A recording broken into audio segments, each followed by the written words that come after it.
Hello दोस्तों, मैं देवाशीष, आपका दोस्त और होस्ट।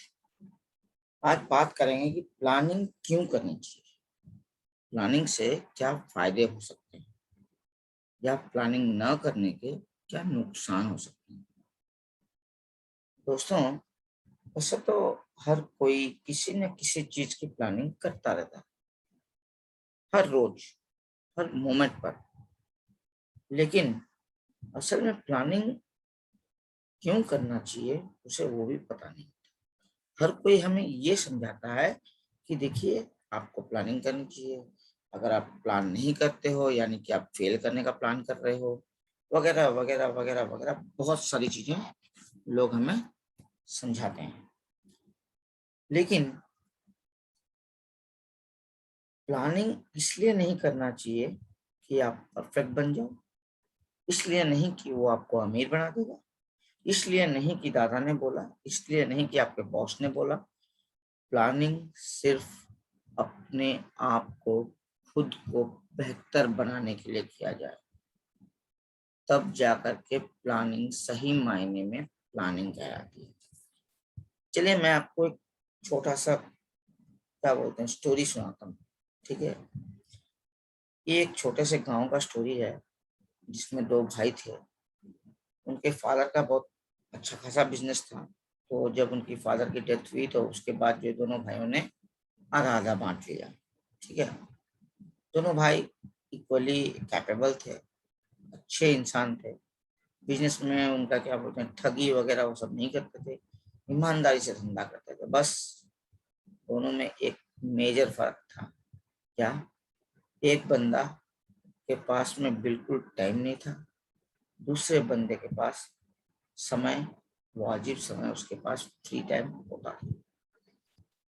अब सुनते हैं वो कहानी। तो ये कहानी है पदमपुर नाम के एक गांव की। मैंने आपसे जैसे कहा कि दो भाई थे, तो दोनों भाइयों के नाम भी बता देता हूँ। एक का नाम था श्याम और दूसरे का नाम था सुंदर। श्याम तो बड़ा भाई था, सुंदर छोटा भाई था। दोनों में वैसे ज्यादा अंतर नहीं था, 2 साल का फर्क था।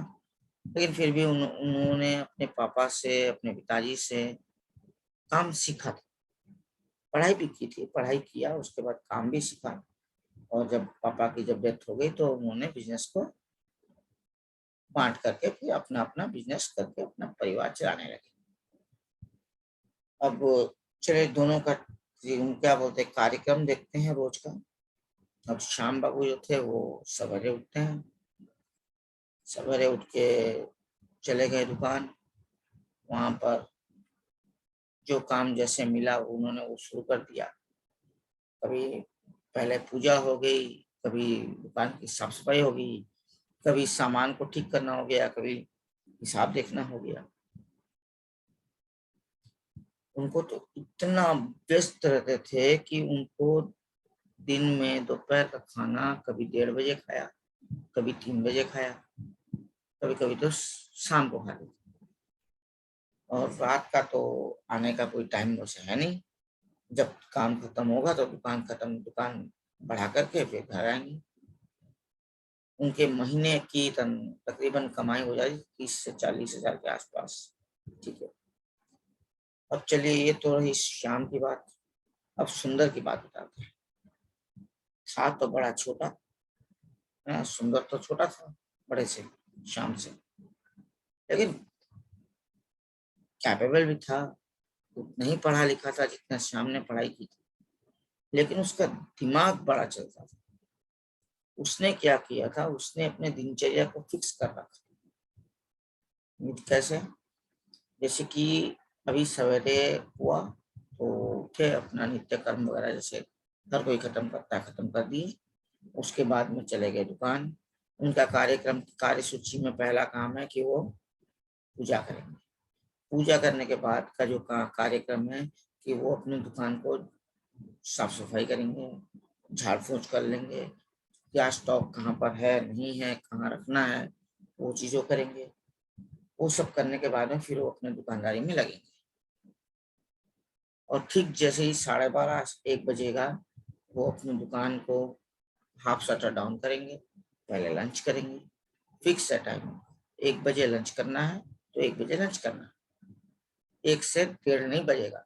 1 बजे तक सुंदर जी जो है टेबल पर लंच बॉक्स लेकर के बैठ जाते थे, समय पर खाना खा लिया, 1 बजे खाना खाया, 1:30 बजे तक खत्म, 15-20 मिनट उन्होंने रेस्ट किया, उसके बाद फिर दुकान का शटर उठा लिया, फिर चालू हो गया काम। फिर भी वही उनका दिनचर्या रेडी है, कस्टमर्स के आने का समय नहीं होता है, लेकिन इनके काम करने का तरीका समय सब सही होता है। वो उन्होंने अपना एक टाइम टेबल बना रखा है जिसको स्ट्रिक्टली फॉलो करते थे, और जैसे ही शाम के 8:30 बजे रात को वो अपना दुकान बढ़ा करके 9 बजे तक घर पहुंच जाते थे। तो उससे क्या होता था कि उन्हें परिवार के लिए समय मिलता था, उन्हें अपने रेस्ट के लिए समय मिलता था। रात को 10 बजे तक उनका खाना हो जाता था, वो जल्दी सो जाते थे, या फिर अगर कोई काम है फिर भी तो थोड़ा बहुत परिवार से हंस मजाक कर लिए। उनके पास में सब कुछ होता था। फर्क क्या था? और उनकी कमाई भी बड़े से कम नहीं थी कि बड़े से ज्यादा भी नहीं थी, वो भी वही 30 से 40 हजार ही कमाते थे। लेकिन अब दोनों केस को देखो, एक ही घर है, एक ही माँ बाप के दो बेटे हैं, एक ही धंधा चलाते हैं, कमाते भी एक ही हैं, लेकिन एक के पास मरने को फुर्सत नहीं है, दूसरे के पास फुर्सत ही फुर्सत। दोनों में फर्क क्या था? फर्क ये हुआ कि बड़े ने प्लानिंग नहीं की थी, यानी श्याम ने प्लानिंग नहीं की थी। वो जो है आराम गैराम वाला स्टाइल में काम कर रहा है। भाई मैं दुकान पहुंच गया, मेरे को चलो ठीक है यार, वो क्लाइंट आ गया, उसको पहले दे दिया, तो या ठीक है बाद में कर लेंगे, ठीक है ना। फिर साफ सफाई हुई नहीं, और एक ग्राहक, चलो ठीक है इसको भी सामान दे दो, फिर ग्राहक को देते हैं, फिर साफ सफाई करेंगे। तो फिर जब पता चला कि भाई दोपहर के 1 बजने वाले हैं, लोग तो खाने के टाइम पर तो दुकान आएंगे नहीं, तो ये भाई साहब क्या करने लगे कि चलो यार इस समय जो है झाड़ फूंक कर लेते हैं। उससे क्या हुआ, उनका खाने का टाइम तो बिगड़ गया। जहाँ 1 से 1:30 बजे तक खाना खाना चाहिए, वो भाई साहब 3 बजे खाना खाएंगे, है ना। तो लेकिन सुंदर का तो वैसा नहीं था, उसने तो एक टाइम टेबल बना रखा था, उस टाइम टेबल को लेकर के वो अपना काम करता था। इसलिए सुंदर के पास में वर्क लाइफ बैलेंस बढ़िया था। मैं तो बोलूंगा कि वो बिना MBA पढ़े हुए भी परफेक्ट इंसान था, क्योंकि वो प्लानिंग पैसे कमाने के लिए नहीं कर रहा था, वो प्लानिंग किसी को खुश करने के लिए नहीं कर रहा था, वो प्लानिंग इसलिए नहीं कर रहा था कि उनके पापा ने कहा था, वो प्लानिंग खुद के लिए कर रहा था, वो प्लानिंग खुद के लिए कर रहा था, जिससे कि उसे खुद के लिए समय मिले, उसकी जो प्रायोरिटीज हैं वो उन पर फोकस कर सके। तो जब प्लानिंग बनाई जाती है तो उसमें हम लोग क्या करते हैं जनरली कि अपनी प्रायोरिटीज को फर्स्ट रखते हैं, उसके बाद उससे थोड़े धीमे प्रायोरिटीज को, उसके बाद जो और धीमे प्रायोरिटीज हैं, उसके बाद वो फंक्शंस होते हैं जो प्रायोरिटीज में गिने ही नहीं जा सकते, ठीक है ना। तो कहानी ये होती है कि अगर हमें अपने खुद के लिए अगर हम प्लान बनाने की सोचें, तो हमसे बेटर कोई ऑर्गेनाइजर नहीं है, हमसे बेटर कोई प्लान दिखाने वाला नहीं है, प्लान बनाने वाला नहीं है। और जब तक आपको ये पता न हो कि कल मुझे क्या करना है, कल मुझे क्या करना है, तब तक आपको समझ में नहीं आएगा कि कैसे करना है। और एक बार अगर आपको ये समझ में आ गया कि आपको कल क्या करना है, तो आप उसे एक बार लिस्ट बना के देख लीजिए, उसमें से अपनी प्रायोरिटीज को बांट लीजिए, तो गारंटी देके बोलता हूं आपको किसी कैलेंडर की जरूरत नहीं पड़ेगी, आपको कोई प्लानर नहीं चाहिए, आप खुद ही अपने बेस्ट प्लानर बन जाएंगे।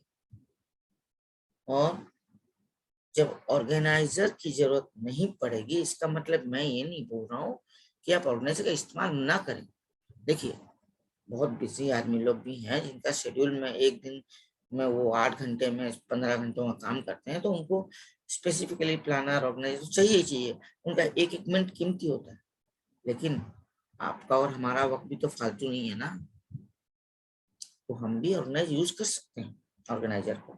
लेकिन मेरा कहना यह है कि पहले खुद प्लान करो, कल की प्लानिंग आज करो, उसको आप नोट डाउन करो, प्रायोरिटीज बनाओ, प्रायोरिटीज हटाओ, जो पहले उसको पहले करो, जो दूसरा उसको दूसरे बाद में करो, अपने लिए खुद के लिए टाइम टेबल बनाओ। सच बताता हूँ, आपसे खुश नसीब आदमी कोई नहीं होगा। तो इसलिए दोस्तों, किसी के लिए नहीं, किसी के कहने पर नहीं, खुद की बेहतरी के लिए खुद को ऑर्गेनाइज करो और खुद की प्लानिंग खुद करो। आप आप देखोगे कि जिंदगी आसान हो चुकी है। आप देखोगे कि जिंदगी में खुशियां वापस आ गई। आप देखोगे कि आपके पास वक्त बच रहा है। आप देखोगे कि आप जो समय अपने परिवार को देना चाहते थे वो आप दे पा रहे हो। यानी कि कुल मिलाकर के आप अपनी रिस्पॉन्सिबिलिटी पूरे अच्छे से निभा रहे हो। तो दोस्तों, मैं तो यही बोलूंगा, सोचो के लिए, करो के लिए, क्योंकि जब आप खुद के लिए करोगे तो आप यहाँ से काम करोगे, सिर्फ यहाँ से नहीं। क्योंकि जो आदमी यहाँ से काम करता है वो हमेशा सबसे अच्छा इंसान नहीं होता। सबसे अच्छा इंसान वो होता है जो दिल और दिमाग दोनों का कॉम्बिनेशन रखे। तो दोस्तों, मेरी तो बस आपसे यही विनती है कि अगर आपको मेरी ये बात अच्छी लगे और अगर आप मेरी इस बात से सहमत हो तो कृपया एक लाइक करें और एक शेयर तो बनता ही है। तो बॉस, मेरे इस YouTube चैनल को सब्सक्राइब करिए और बेल आइकन को दबाइए, ताकि जब भी मैं कोई नई वीडियो पोस्ट करूं वो आपके पास फर्स्ट टाइम पहली फुर्सत में पहुंच जाए। ठीक है दोस्तों, जय जगन्नाथ। आज के लिए विदाई देता हूँ।